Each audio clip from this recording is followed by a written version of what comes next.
You are listening to the Car Pro Insider, episode number 13, and today we're going to unlock the number one personal branding mistake made by car sales professionals today and what you can do to avoid making this same mistake. Let's do it. Hey, what's up? I'm Robert Wiesman, and I have helped car sales professionals from around the world sell more cars by building their personal brands, attracting high-quality car buyers, and becoming the go-to car guy or gal in their marketplace. So what does it take to become the car sales professional that people are lining up to do business with? This is the Car Pro Insider. Hey, what's up? What's up? What's up? What's up? Hey, listen, I am so glad you're here. You are now entering the Car Pro Insider podcast. I'm your host, Robert Wiesman. And if you are a car sales professional out there in the showrooms, on the blacktops across the world right now, today, every day, day in and day out, this is your go-to podcast for proven and cutting-edge strategies, the latest and greatest resources and tools, and also outside of the box and creative ideas to help you up your game and put a chokehold on your marketplace when it comes to car sales. Again, I'm Robert Wiesman, and we are in episode 13. If this is your first time joining me here today, bro, thank you so much for taking the time to chill with me just for a few. Hopefully, I'm able to give you something of value. All the returning and regulars, hey, how's it going? Hope your week is killer. If you've been here time and time again, I thank you so much for that support. First time here, hope you like it. Check out all the other episodes at robertwiesman.com, Wiesman. You can check out all the previous 12, some great information in there. And speaking of great information, we have some for you today. I have some for you today.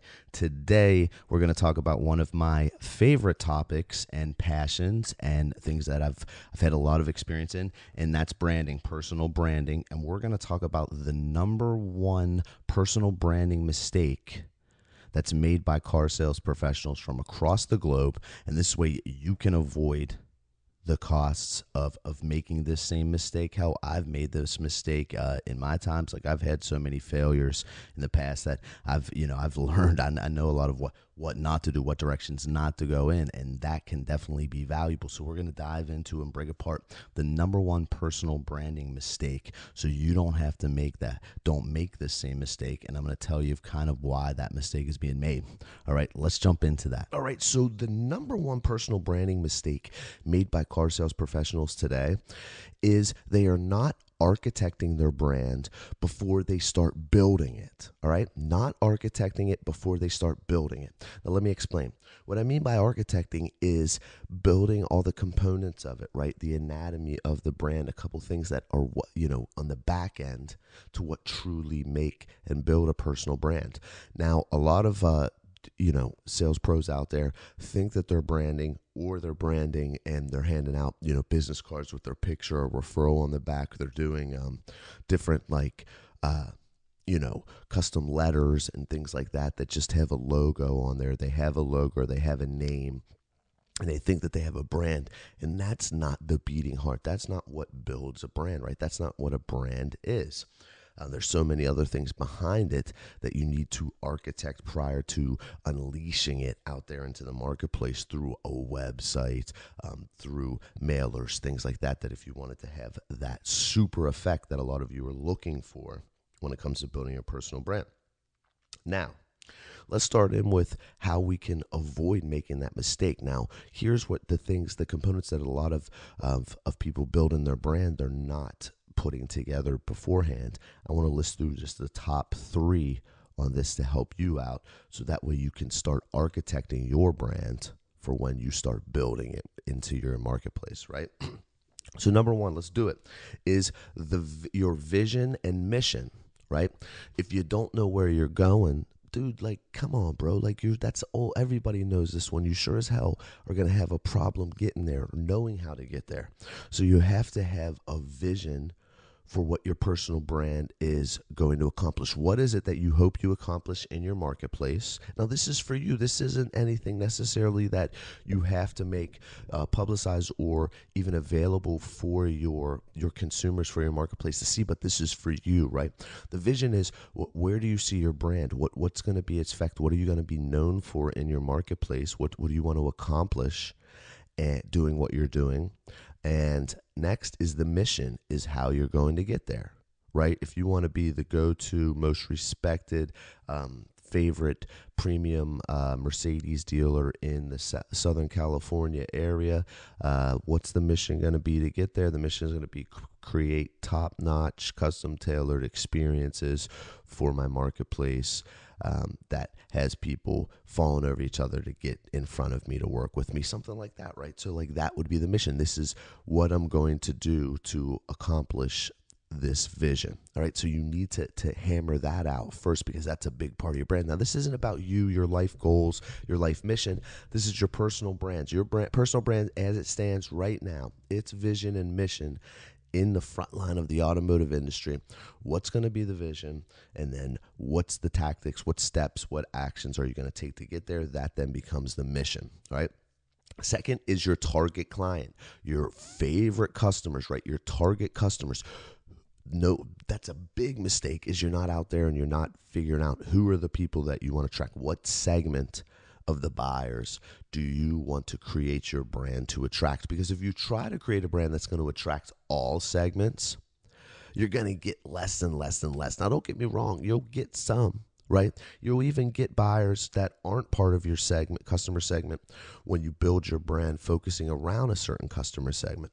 But you need to know your target clients, the ones that you want more of. And the easiest way to do that is take your 5-10 past customers, or your top 5 customers that you have that you want more of. Me, I always wanted the people that, sent me referrals, bought multiple vehicles from me for their family, their household, right?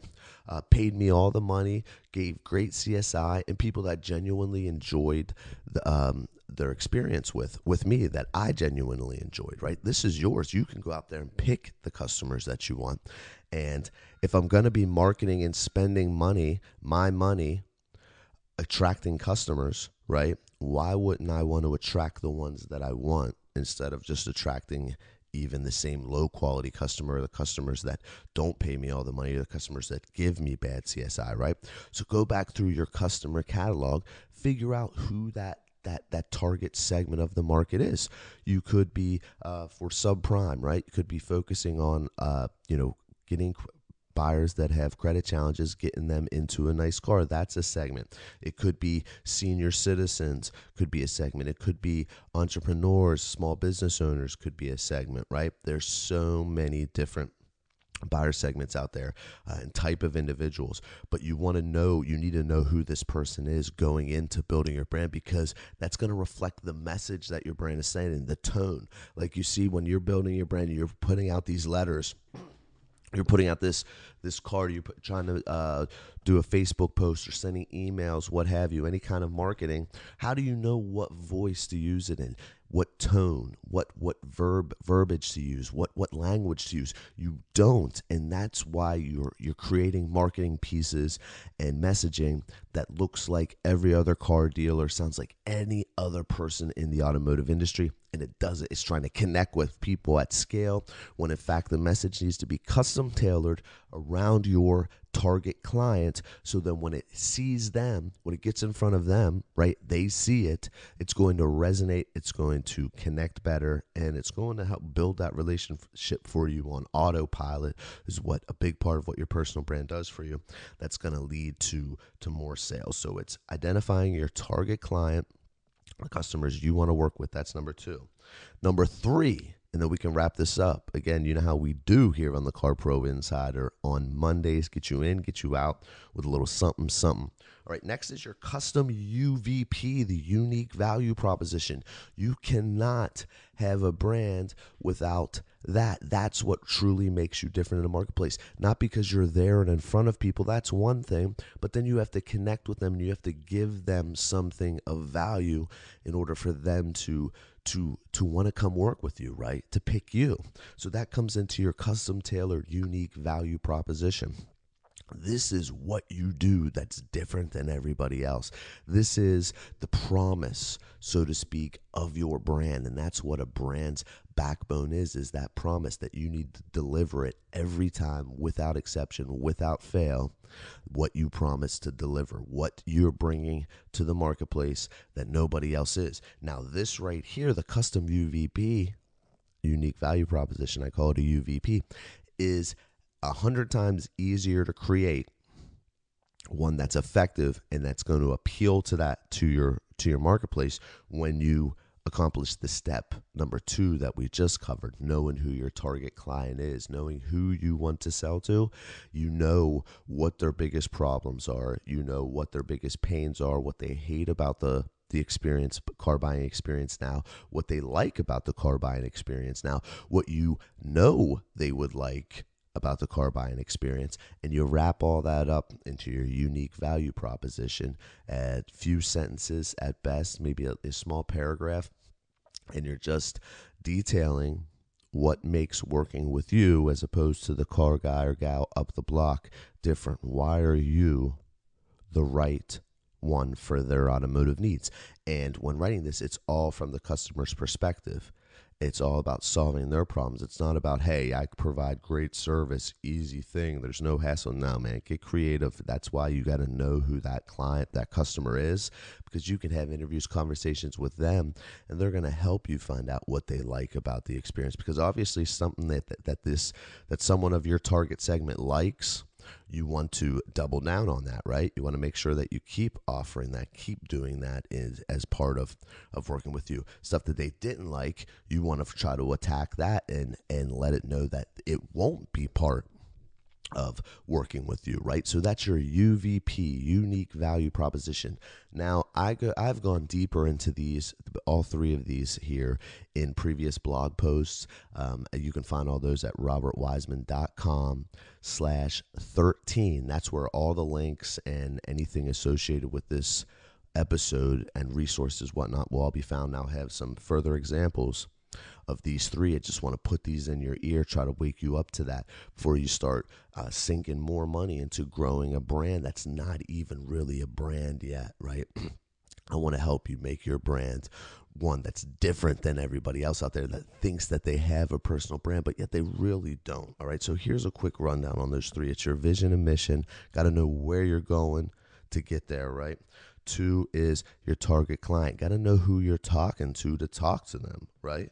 And then 3 is your custom unique value proposition. You got to give them a reason to bite, a reason to want to come see you, and then you got to deliver on that value proposition time in, time again, without exception, without fail. Again, more examples, more detail into these 3. There'll be links at Robert Wiesman, WIESMAN.com/13, and that's what we're going to wrap up episode 13 of the Car Pro Insider. Again, hey, I'm Robert Wiesman. You can connect with me, Clixo, CLYXO.com/RW. There you can connect with all my social connections, and everything is, you can find out where I'm at all right there. Again, thanks a million for being here, and I'll see you next time.